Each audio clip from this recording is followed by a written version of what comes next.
Un écosystème d'innovation, c'est une organisation, c'est toutes les initiatives qu'on a prises pour changer un petit peu la culture de notre maison, c'est-à-dire passer d'une approche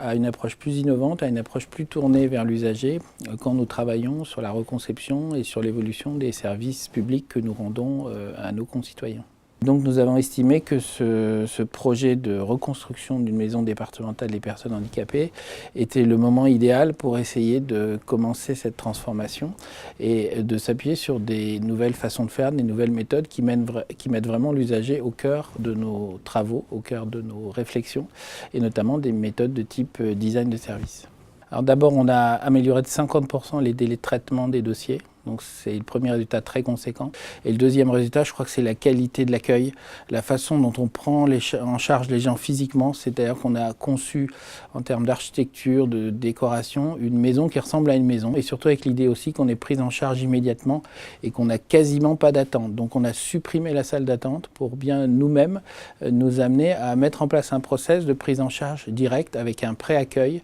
qui est derrière un bureau finalement qui est au milieu d'une pièce de réception qui ressemble presque à celle d'une maison, en tout cas qui ressemble beaucoup plus à une vraie maison. On a créé aussi un laboratoire d'innovation publique, notamment en collaboration avec l'ESSEC, mais aussi avec l'Université de Cergy-Pontoise et un certain nombre de villes du Val d'Oise pour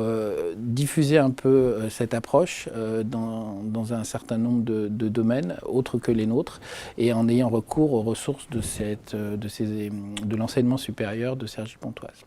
Autre chose que nous avons fait, également, c'est créer une école interne, une école du management par l'innovation, dans laquelle on enseigne à nos cadres justement le design de service,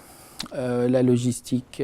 au sens de l'amélioration des délais et depuis quelque temps aussi la mesure d'impact des politiques publiques. Donc il s'agit aussi de sortir des réflexes traditionnels où face à un problème, on se pose d'abord les questions de droit, on se pose d'abord des questions de ressources, on fait des groupes de travail entre soi, on produit des brochures, on modifie les organisations. Donc là c'est de regarder complètement ailleurs, de regarder chez l'usager, de regarder dans les process aussi et là on arrive à améliorer de 50% les temps de traitement des dossiers. On arrive à améliorer de 30% la présence des jeunes au rendez-vous avec les médecins. On arrive aussi à réduire le gaspillage alimentaire dans certains collèges de l'ordre de 20% sur certains aliments. Finalement, cette dynamique extérieure peut contribuer et contribue à maintenir et à consolider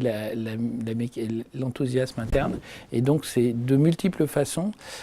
que ce changement de culture, petit à petit, s'opère dans la durée, parce que ce dont je vous parle, c'est pour le moment une initiative qui a quelques années et toutes ces briques sont venues se compléter les unes les autres.